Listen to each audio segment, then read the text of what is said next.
मित्रों, वैदिक ज्योतिष केंद्र में आपका स्वागत है। आज हम फिर नया सूत्र, बेसिक सूत्र लेके आए हैं। जो लोग ज्योतिष सीख रहे हैं, ज्योतिष सीखना चाहते हैं या पहले से ज्योतिष देख रहे हैं, फलादेश सीख रहे हैं, ज्योतिष फलित तत्व सीख रहे हैं, उनके लिए बहुत खास वीडियो लेके आया हूँ। आज मैं बेसिक सूत्र अगर ये जान गए ना तो ज्योतिष पूरी तरह समझ जाओगे। तो वीडियो स्टार्ट करते हैं देर ना करते हुए। आज हम बात करेंगे लग्न स्वामी, जागृत अवस्था और सुषुप्ति अवस्था की बात करेंगे हम, कि यानी जो ग्रह बैठा है वहाँ जागृत भी है या सोया हुआ है, ठीक है, उसके और स्पेशल अवस्थाएं क्या होती हैं ग्रह की सोने की और जागने की, उसकी बारे में भी बात करेंगे। और सुषुप्ति और जागृत अवस्था की बात अगर हम कर रहे हैं तो उसका उपाय करने के लिए क्या है विधि, उसका भी उपाय हम डायरेक्टली इसी के अंदर बताएंगे, ठीक है। चलिए कुंडली वीडियो स्टार्ट करते हैं, कुंडली के बारे में समझेंगे।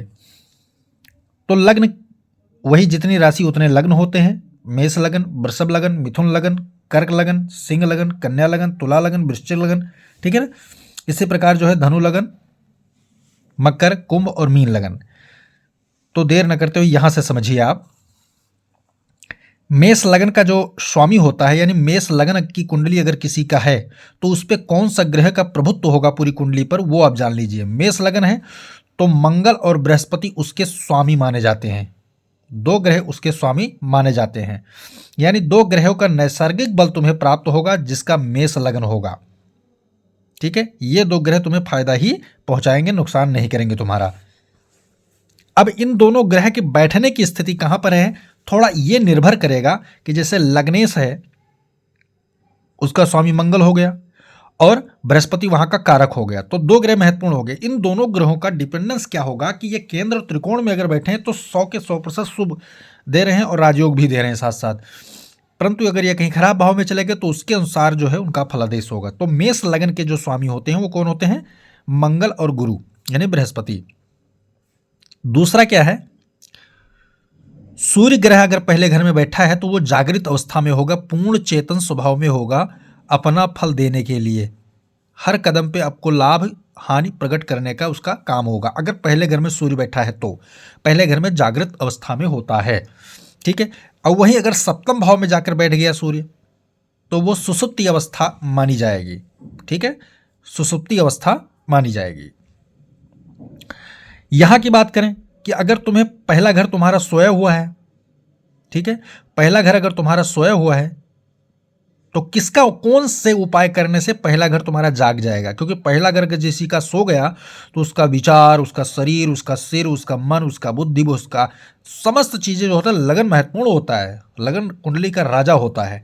तो अगर किसी का पहला घर सोया हुआ है, ठीक है, तो क्या होगा, उसका उपाय करेंगे। कौन सा उपाय, यह लिखा, पहले घर के उपाय के लिए हमें मंगल ग्रह से संबंधित उपाय करना चाहिए। कौन से ग्रह, मंगल ग्रह से संबंधित उपाय करेंगे तो हमारा प्रथम घर जो होता है वो जागृत हो जाएगा, ठीक है। अब हम दूसरे पे आते हैं, वृषभ लगन। वृषभ लगन का स्वामी कौन होता है, वृषभ लगन का स्वामी होता है बुध और शनि। दो ग्रहों का अधिपति वृषभ लगन को दिया गया है। अगर किसी की वृषभ लगन की कुंडली है तो बुध और शनि वहां के प्रमुख कारक बनेंगे, ठीक है, प्रमुख कारक बनेंगे। अब बात कर लेते हैं चतुर्थ घर की बात करें। चंद्रमा जो है चौथे घर में जागृत रहता है, ठीक है, चंद्रमा जो है चौथे घर में जागृत ग्रह माना जाता है। अब यहां पर एक चीज आप और ध्यान लगे कि दूसरे घर में भी चंद्रमा जागृत माना जाता है, ये एक चीज ध्यान रखना, क्योंकि दूसरे घर में चंद्रमा उच्च का होता है, उसका कारक भाव भी चंद्रमा का माना जाता है, बुध और चंद्र। लेकिन हम चौथा भाव डायरेक्टली ले हैं, दूसरा भाव की चर्चा हम इसमें नहीं कर रहे हैं, ठीक है ना। दूसरा भाव आगे आएगा, हम उसकी चर्चा करें। चौथे भाव में चंद्रमा, क्योंकि दूसरा घर हम ले रहे हैं तो चंद्रमा के ले रहे हैं, तो चौथे भाव में चंद्रमा जागृत होता है। और दूसरा घर अगर सोया हुआ हो, ध्यान से, चौथा घर, यहां देखो थोड़ा तालमेल में गड़बड़ी हो गया है। चौथे घर में चंद्रमा जागृत है, लेकिन अगर चौथा घर तुम्हारा सोया हुआ है तो तुम्हें चंद्रमा का ही उपाय करना है। पहले घर जगाने के लिए मंगल का उपाय, चौथा घर जगाने के लिए चंद्रमा का उपाय, ठीक है। चंद्रमा चौथे घर में क्या होता है, जागृत होता है। हम मिथुन लगन की बात कर लेते हैं। तो इसका स्वामी जो है मिथुन लगन के जो अधिपति प्राप्त है वो प्राप्त है बुध, शुक्र और शनि, तीन ग्रह को अधिपति प्राप्त है। ये तीन ग्रह वहां के कारक माने जाते हैं। ठीक है, मंगल तीसरे घर में जो है, मंगल जो है तीसरे और आठवें घर में जागृत माना जाता है। अगर तीसरे घर में और मंगल आठवें घर में बैठा हुआ है तो मंगल जागृत है आपका। ठीक है ना। अब तीसरा घर अगर सोया हुआ तो किसका उपाय करना चाहिए हमें? बुध ग्रह का उपाय करेंगे तभी, क्योंकि बुध की राशि मिथुन कालपुरुष कुंडली के अनुसार वहां पड़ती, तो बुध का हमें उपाय करना होगा।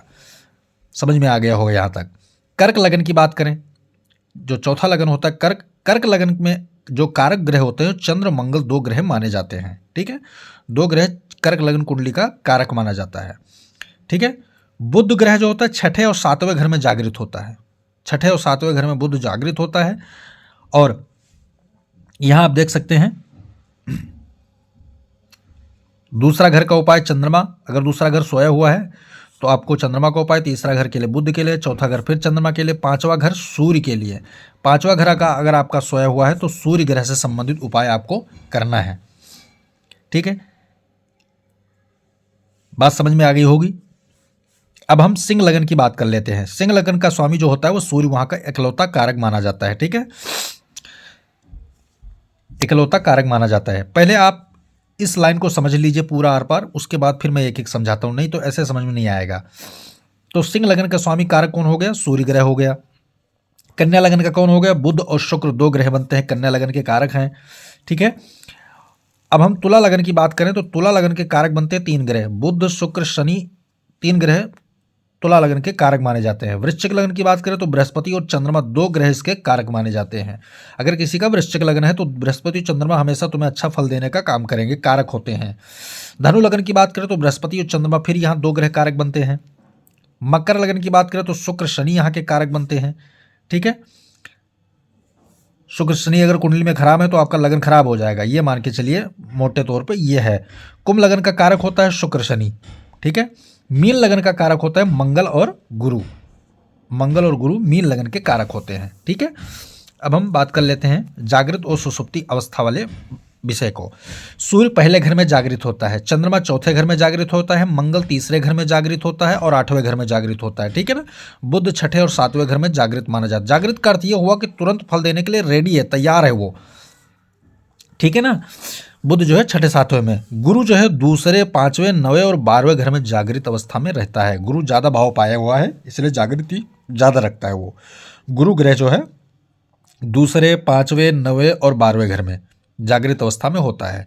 शुक्र की बात करें तो 7वें घर में सिर्फ इसको मिला है कि यह जागृत रह सकता है। शनि की बात करें तो 10वें और 8वें घर में जागृत रहता है और 11वें घर में। शनि 10वें 8वें और 11वें घर में शनि की जागृति पाई जाती है।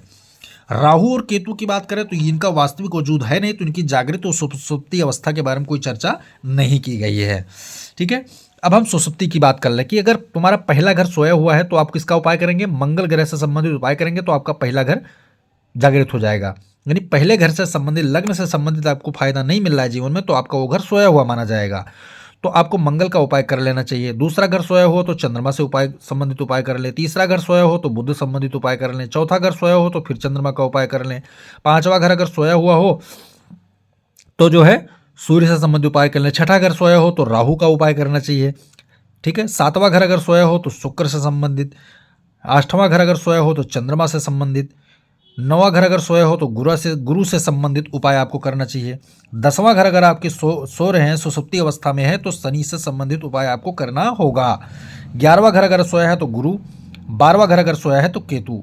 ये महत्वपूर्ण चीजें हैं। जैसे मान लिया जाए हमें किसी भाव का फल नहीं मिल पा रहा है तो कहीं ना कहीं वो अवस्था सुसुप्ति के उसमें जा रही है। अगले वीडियो में समझाएंगे ग्रह वो भाव सो कैसे जाता है, उसके बारे में अगले वीडियो में हम बताएंगे। फिलहाल यहाँ तक की जानकारी आपको यहाँ पर अच्छी लगी तो वीडियो को लाइक कीजिए, शेयर कीजिए, सब्सक्राइब कीजिए, बेल आइकन का बटन जरूर दबाएं ताकि हमारा नया लेटेस्ट वीडियो आपको मिलता रहे। पूरा बिना स्किप करके आप उसको समझेंगे, बार बार पढ़ेंगे तभी समझ में आएगा। जय सिया राम।